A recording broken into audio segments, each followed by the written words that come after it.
Mohanavani Telugu podcast వింటున్న శ్రోతలందరికీ హృదయపూర్వక ధన్యవాదాలు. ముందుగా అందరికీ ఆంగ్ల నూతన సంవత్సర శుభాకాంక్షలు. ధన్యవాదాలు. శ్రీ గురుభ్యో నమః. గురు బ్రహ్మ గురు విష్ణు గురుదేవ మహేశ్వర గురు సాక్షాత్ పరబ్రహ్మ తస్మై శ్రీ గురవే నమః. సదాశివసమారంభం వ్యాసశంకర మధ్యమాం అస్మదాచార్యపర్యంతం వందే గురు పరంపరాం. నారాయణం నమస్కృత్యం నరం చైవ నరోత్తమం దేవీం సరస్వతీం వ్యాసం తతో జయముదీరయేత్. వచన శ్రీ స్కాంద మహాపురాణం. ఇప్పుడు 36వ ఎపిసోడ్ చెప్పుకుందాం. క్రితం ఎపిసోడ్ 35 ఎపిసోడ్లో ఏం పెట్టుకున్నాం అంటే, ఆరణ్య తీరం జిల్లా చట్టున్న వనమున విశ్రాంతి తీసుకున్నాము. అక్కడ దాకా చెప్పాం. పిమ్మట నారాయణపురంలో చేరుకుందువు. దాన్ని చూచి మిక్కిలి ఆశ్చర్యపడగలవు. ఆ నారాయణపురం ఉపవనమున ఎన్నో రకముల వృక్షములు ఉన్నవి. అట్లే వివిధ రకముల పక్షులు కలవు. అతట గల నదీ తీరమునందే వెళ్ళుము. ఈశాన్యముగా వెళ్ళినచో నారాయణపురమును చూడగలవు.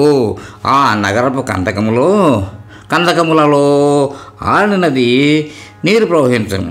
అటువంటి ఆకాశరాజు యొక్క నగరమునకు వెళ్ళి తగిన విధముగా చేయము. వరాహస్వామి ఇట్లా చెప్పాను అని చెప్పి స్వామి ఒకళ్ళదేవికి వీడుకోలు చెప్పి శుభ్రమైన శయ్యందు విశ్రమించాను.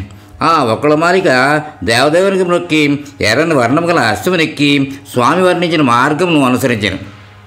చెట్లచే దట్టముగా ఉన్న ఆరణ్య నది ఎడమవైపు తీరమును చేరి అగస్త్యసుని సమీపమున అశ్వపైన దిగి అగస్త్యుని పూజింపబడిన లింగమును చూచాం. అతడు నీరు త్రాగి నదీ తీరమునందే విశ్రమించాను. రాజనగరం నుండి కొందరు స్త్రీలు శివుని సన్నిధికి వచ్చిన పద్మావతి చీరలను ఒకళ్ళ వారికే చూచి వారి సమీపమునకు వెళ్ళి ఇట్లా అడిగాను, మీరెవరు? ఎచ్చటి నుండి ఇచ్చట వచ్చిరి? ఏమి పని అనగా వారు చిరునవ్వు నవ్వి ఇట్లనరి, ఓ దేవి, వివరముగా చెప్పేదము, శ్రద్ధగా వినుము. ఒకళ్ళ మాలికకు చెలులు పద్మావతి వృత్తాంతం చెప్పుడే యువతులు చెప్పిరి. మేము ఆకాశరాజు యొక్క అంతఃపురం నుండి వారము. రాజకుమార్తె పద్మావతికి చెలులము.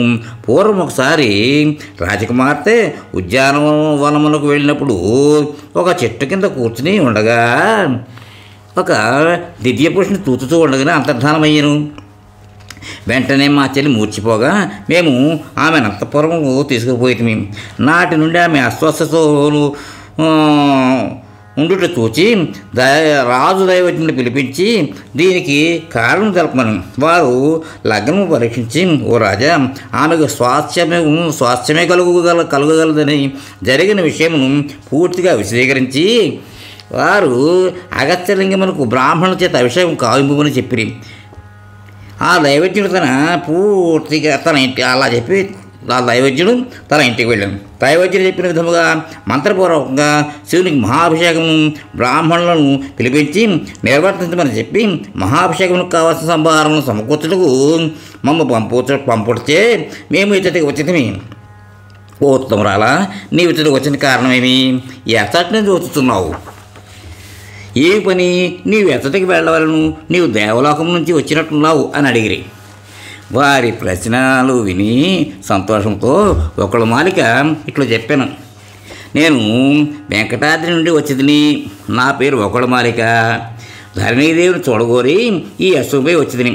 మీ దేవుని చూచుటకు వీలు కలుగునా అనగా వారు మాతో వచ్చినతో నీవు మా దేవుని చూడగలవు అనేది. ఆమె వారితో కలిసి రాజగృహంలోకి వచ్చి ధరణి వద్దకు వచ్చుతూ ఉండగా ధరణి ఒక సోది చెప్పు స్త్రీని పులిందిని అంటారన్నమాట చూచాను. ఆ స్త్రీ గురువిందగింజలను శంఖములను ధరించి పాలు త్రాగే వయస్సు గల పిల్లవాళ్ళని వీపును ఆ కొంగుతో కట్టుకుని వీధిలో వచ్చుతూ ఉండను. ఆమె సత్యము చెప్పేదను వినుడు, భూత భవిష్యత్ వర్తమానములు చెప్పేదను అని పలుకుతూ వీధుల ఎందు తిరుగుతూ ఉండను. ధరణీదేవి ఆమెను పిలిచి సత్యము తెలుపుము అనగా పులిందిని తన ధరణీదేవి మనస్సులో తలుచుకున్న రాశిని చెప్పి, నిజమా అని అడిగాను.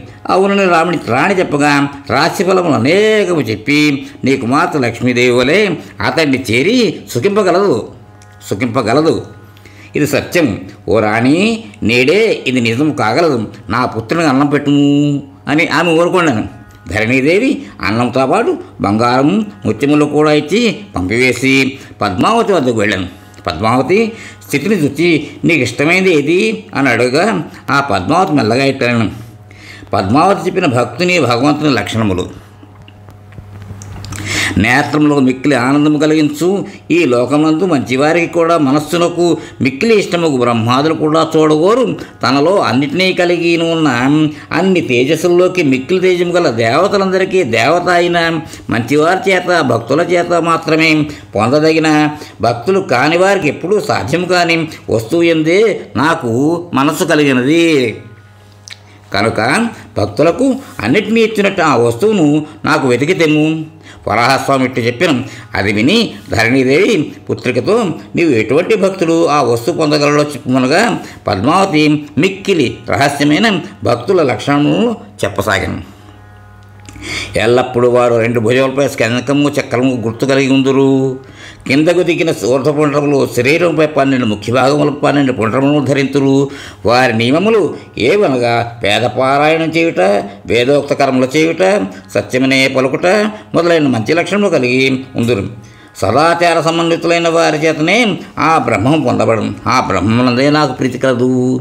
అతడినే నేను పొందగోరుస్తున్నాను. విష్ణువును తప్ప మరొకరు నేను కోరను.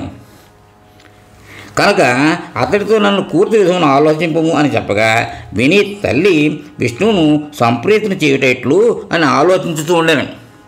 అంతలో ఒకడమాలికతో కలిసి పద్మావతి సకులు ధరణిదేవి వద్దకు వచ్చి వారితో వచ్చిన బ్రాహ్మణులకు చక్కటి భోజనముతో సంతృప్తిపరిచి దక్షిణ వస్త్రాదుల చేత సమ్మానించి వారి ఆశీస్సులను పొంది వారు వెళ్ళిపోగా ధరణిదేవి కన్యలను అడిగను. ధరణిదేవికి ఒకళమాలిక శ్రీనివాసుని ఉదంతమును చెప్పుట. ధరణి ఒకళమాలిక గురించి పద్మావతి చిలికెత్తలను వివరముగా చెప్పమని అడిగింది. వారు విని ఓ దేవి, ఈ దివ్యాంగన నిన్ను చూడవలనని వచ్చినది. శివుని సన్నిధి యందు దేవాలయమున మాతో కలిసినది.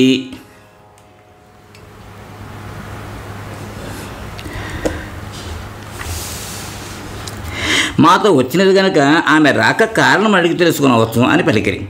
వరాహస్వామి ఇట్లు చెప్పాను. వారి మాటలను విని వసుంధర ఇట్లు అడిగాను. ఓ దేవి, నీవు ఎచ్చటి నుండి వచ్చితివి? నాతో పని ఏమి? నిజంగా నీవు వచ్చిన పని చెప్పుము, నేను చేసేది. ఒకళమాలిక తాను వెంకటాద్రి నుండి వచ్చినట్లు తన పేరు ఒకళమాలిక అని చెప్పాను. నారాయణుడు మాకు స్వామి. అతడు వెంకటాచలంపై నివసించును. అతడు ఒకసారి వేటగా అశ్వంపై బయలుదేరి వనములో తిరుగుతూ ఎన్నో రకముల మృగములను పక్షులను చూసెను. అతను ఒక గజరాజును కూడా చూచెను. అతను ఒక అడవి నుండి మరొక అడవిలోకి వెళుతూ తపస్సు చేస్తున్న శంఖుని చేరాను. అతట ఒక సరస్సు కూడా కలదు. శ్రీనివాసుడు అశ్వంపై దిగి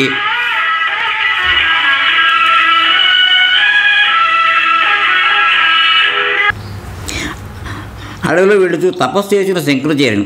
అతడు ఒక సరస్సు కూడా కలదు.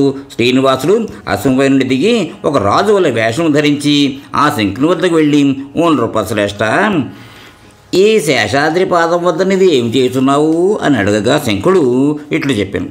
నేను శ్వేతుడను రాజకుమారుడును.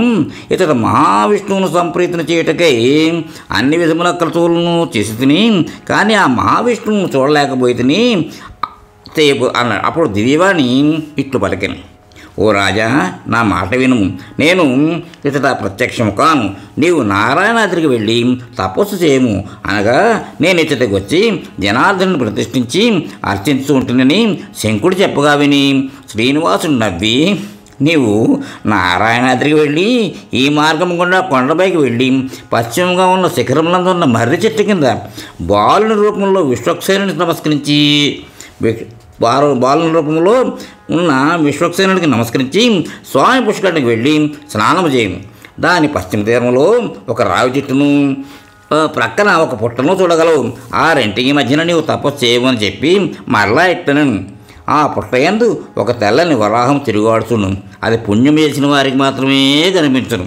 ఇట్లు ఆదేశించి స్వామి అశ్వంపై వేటకు వెళ్ళడం పద్మావతితో చూచి ఆమె ఎందు మనసు కలవాడు అయ్యనని ఆ స్వామి పంపగా వచ్చిందని ఒకళమాలిక రాణికి విన్నవించాను. ఆమె మాట విని రాణి మిక్కిలి సంతోషించి ఆకాశరాజును పద్మావతిని రావించి జరిగిన విషయం పూర్తిగా వివరించాను. ఆమె మాట విని రాణి మిక్కిలి సంతోషించి ఆకాశరాజును రావించి పూర్తి వివరించాను. ఇది విని ఆకాశరాజు పరమానంద భరితుడై మంత్రిగణములకు తెలుపగా వారు మిక్కిలి సంతోషంతో, ఓ రాజా, మేము కృతార్థలమైతిమి, మీ కన్య సాటి లేనిది, లక్ష్మీదేవితో సమానురాలు కాగలదు కనుక దేవదేవునికి ఇయ్యగలరు. ఈ శుభకార్యమును వెంటనే చేయవలసినది. వివాహము కొరకు లగ్నమును నిర్ణయించుటకై బృహస్పతిని రావింపుమన్నది. దేవలోకం నుండి బృహస్పతిని పిలిపించి కన్యకు వరునికి తగిన ముహూర్తం చూడమనగా బృహస్పతి వారిద్దరికి తగిన ముహూర్తమును వైశాఖ మాస ఉత్తర ఫల్గుణ నక్షత్రమందు విధిపూర్వకంగా చేయదగినది అని చెప్పగా ఆకాశరాజు సత్కరించి పంపివేశాను. పిమ్మట వకుళమాలికను పిలిచి స్వామికి వైశాఖ మాసమున కళ్యాణమని చెప్పమన్నాను. అట్లే వివాహములకు ఏర్పాట్లు చేయమని చెప్పి దేవికి ఇష్టుడైన శుకుని వకుళమాలికతో పంపించాను. వాయుదేవుని తన పుత్రుని ఇంద్రాదులను ఆహ్వానించుకు పంపాను. విశ్వకర్మాదులు ఆ పురమును అంతటినీ ఒక్క నిమిషంలో అలంకరించింది. దేవతలందరూ అన్నిటినీ సమకూర్చి వృషాద్రికి వెళ్ళి వరాహస్వామి చెప్పాను. వకుళమాలిక శుకునితో కలిసి వెంకటాద్రిపై ఉన్న స్వామి ఆలయంలోకి చేరాను. ఆమె శుకునితో స్వామిని చూచెను. స్వామికి జరిగిన అర్థం చెప్పాను. ఓ ప్రభు, ఈ శుకుడు మంగళకరమైన వార్తను చెప్పుటకు వచ్చాను.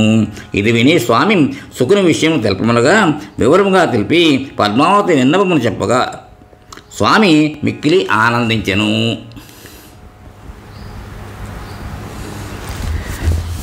పద్మావతికి శుకునికి స్వామి ఇచ్చిన మాలను ధరించుట, పద్మావతితో కళ్యాణం కొరకై దేవతలతో కలిసి వచ్చేదము. ఓ శుక, పద్మావతికి ఈ విషయం చెప్పు అనడం. శుకుడు ఆ మాటలు విని స్వామి ఇచ్చిన వనమాలికను తీసుకుని పద్మావతికి ఇచ్చి స్వామి చెప్పిన శుభకర సందేశం ఆమెకు అందజేశాను. పద్మావతి ఆ మాటలు విని ఆ తులసిమాలను ధరించి స్వామి కొరకు ఎదురు చూస్తూ ఉండెను.